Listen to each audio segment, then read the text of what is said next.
Fasting is hungering for God. And it sounds so simple. But I want to tell you that when you fast, some things that you probably need to expect, that at some point the fun wears off. At some point it becomes a grind.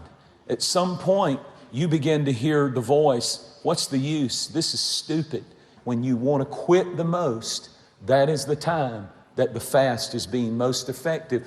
Not only is God taking notice of you, but Satan is taking notice of you when you're fasting.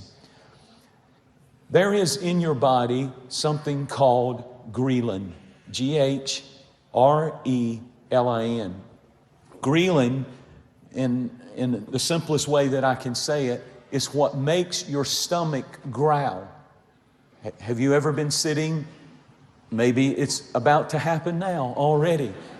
And this growl comes up and it's embarrassing. It's an embarrassing noise that comes from the middle of your body and you have absolutely no control over it.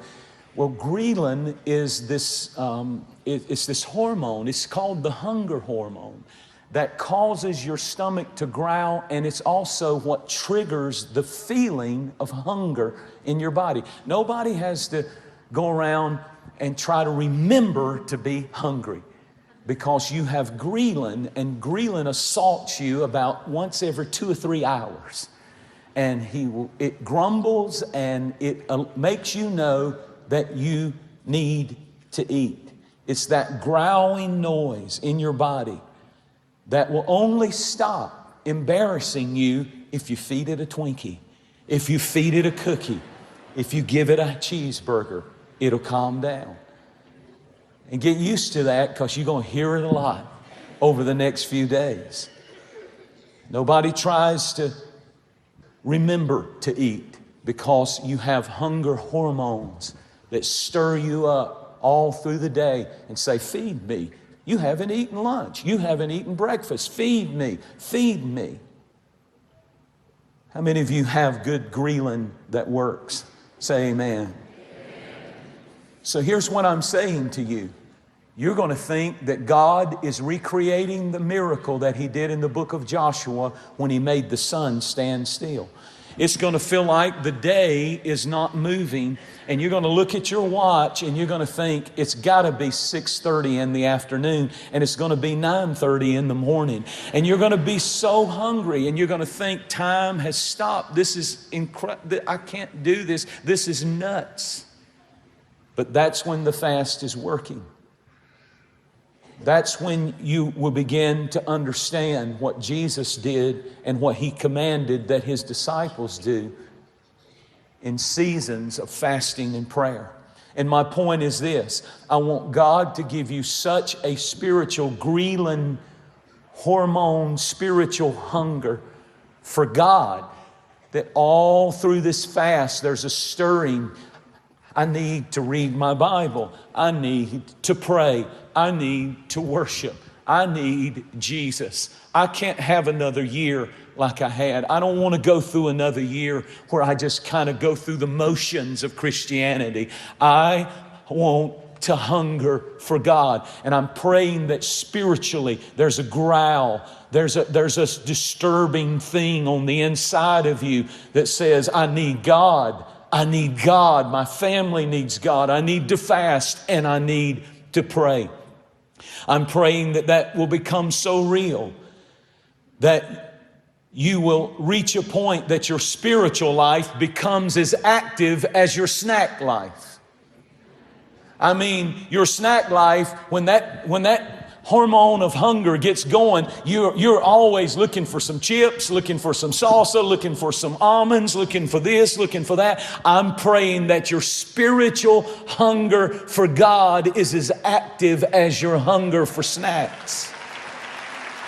When you don't pray, you get just as miserable as you feel when you haven't eaten.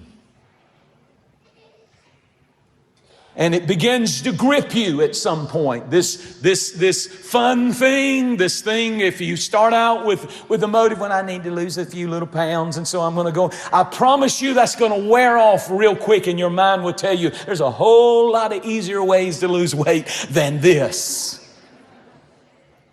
But when it does, that's when all of the distractions are being cleared away and Jesus is becoming real if you'll let Him in your life in a powerful new way.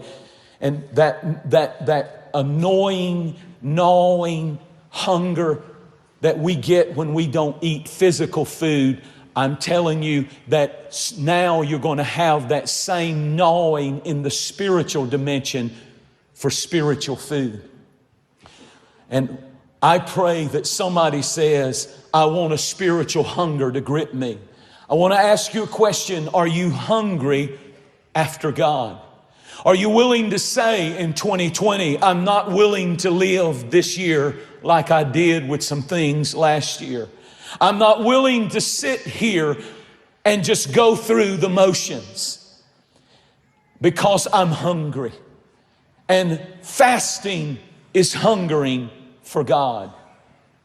All along in our journey, we need to show God that we hunger for Him. Nothing else can satisfy. The book of 2 Kings 7, there's the story. And the Bible said that the city was completely surrounded and Israel had been cut off and all the inhabitants were under siege. It was such a crisis that they had run out of food. The rations were gone and they were in a dire condition. They became so desperate because they didn't have anything to eat. They became so hungry that the Bible said things that would have been unacceptable for consumption, now they're fighting over. They're so hungry that they're fighting over things that normally they would never even consume and eat. For example, the Bible said the people in this city became so hungry that for 80 pieces of silver, you could buy a donkey's head, and they would peel the skin off of the donkey's head and cook it. And that was how desperate they were to have anything to eat. And if that wasn't bad enough, the Bible gave another example, and it said the people were so hungry that for 5 pieces of silver, you could buy a cup of dove's dung, dove's waste. You see, when you're hungry, if you don't consume the right things to feel that hunger, then you will begin to feed on things you never said you would consume. I believe with all of my heart, if you don't direct your spiritual hunger in seasons to feed and hunger after spiritual things, that those hungers, that if you don't direct them toward God and the Word and worship and a greater relationship with Jesus, then those hungers will direct you to the wrong things. And you'll begin to feed on things on the internet, and you'll begin to feed on things that are carnal, that begin to leave your soul lean and empty, and you're drying up. And spiritually, it's been so long since you had a touch of Jesus because you're feeding only the carnal things, and it's really a God hunger that's crying out, come back to me, come and seek me in fasting and in prayer, and draw near to me and I'll draw near to you. But we don't take time to ever feed our hunger for God. And when we try to substitute junk food, donkey's heads and dove's dung, I believe that if you do not address that spiritual hunger for more of God, you will start filling it with more and more. And we try so desperately to feel what only God can feel. And it's another thing, another trip, another entertainment, another distraction, another, let's go to the game, let's go to the lake, let's go to the beach, let's go to the mountains, let's try this, let me get that house, let me get that car, let me try this new project. And we keep trying to feel the God hunger, but there is a gnawing and a grumbling inside that says nothing can make the need of God in your life but seeking Him. And when He comes, when you seek Him first, then all of these things are added unto you. The lepers the Bible said that there were lepers outside of that city. In other words, they were outcasts. It's bad to be inside the city, literally, where people are buying and eating donkeys' heads and doves' dung. And these guys were even more desperate because they were lepers, and that disease would cause literal parts of your body to fall off. And spiritually speaking, their life was falling to pieces. They were outcasts. They were told, you're not even important enough to be on the inside of the rest of us. And I felt the Lord spoke to me as I was preparing this little sermon, and He said to tell some people that you don't dare let the devil tell you that you're unimportant in 2020. You don't dare let the enemy tell you that you don't matter. You don't dare let the enemy tell you that you are to sit there and just die, because sometimes the least likely people are the most hungry people. Sometimes the people who are most disadvantaged and overlooked and said, you're not pretty enough, you're not talented enough, you're not gifted enough. But boy, if they've got hunger, look out. Because hunger can do for you what talent and gifting cannot do for you. In the story I'm preaching, there were 4 lepers outside the wall. They were outcast and their life was falling to pieces. But they were hungry. So hungry that they said, they asked this question, why sit here until we die? See, the only thing that will move you out of your comfort zone, out of complacency, into the things that only God can do for you. This is what the Lord told me to tell you. He said, the only thing that will get you there is hunger. The only thing that lifted them out of their self-pity was hunger. The only thing that lifted them out of their excuses, we might as well, nobody else is doing anything, we're all dying, so we'll die here together. The only thing that pushed them was hunger. The only thing that caused them to begin to move toward their destiny and a brighter day was hunger. And hunger will drive you and push you. And fasting is hungering for God. The Bible said that there were 4 of them, and I think probably one of them was sitting there and he had tacos on his mind. One was sitting there and he had fried chicken on his mind. One was sitting there and he had Krispy Kreme donuts on his mind. But one stood up and said, I can't sit here. I can't have another year like I had. We're dying. We're dying. Why sit here until we die? He says, if we enter the city, He'll keep us alive and we'll live, but if they kill us, we'll die. Now listen to this thinking. Listen to this. Now therefore come, let us surrender to the army of the Syrians. If they keep us alive, this guy was a college graduate, I'm sure, we shall live. If they kill us, we shall die. That's brilliant, isn't it? But why sit here until we die? That hunger began to drive them. He began to hunger, and he said, there's got to be more. And it was the hunger that began to move him toward the direction of the plan and the purpose and the miracle that God had for him. And I believe with all of my heart that there are things that God will do for people when they hunger for Him. When they fast and they pray, fasting is hungering for God. And when you begin to hunger for God, suddenly you move up out of the challenges and the comfort zone, and you move up out of self-pity and up out of depression and hopelessness, and the hunger began to move, and they begin to take steps, 4 of them, toward the enemy's camp. Things even got more desperate inside the walls of that city, so much so that the Bible gives one more astonishing description.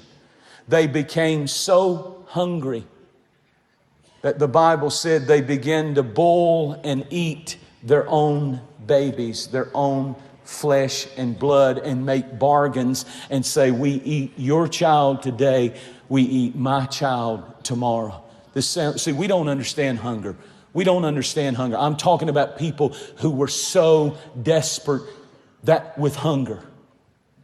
And what I want you to understand about that is that when people do not feel the spiritual hunger for God with spiritual things in homes, in families, in marriages, when they only feed on donkeys' heads and dove's dung and carnality and think that's enough to hold your marriage and bless your family, when you only feed on carnal things and you don't feed spiritual hunger for God with a hunger for God, then guess what? You start turning on one another.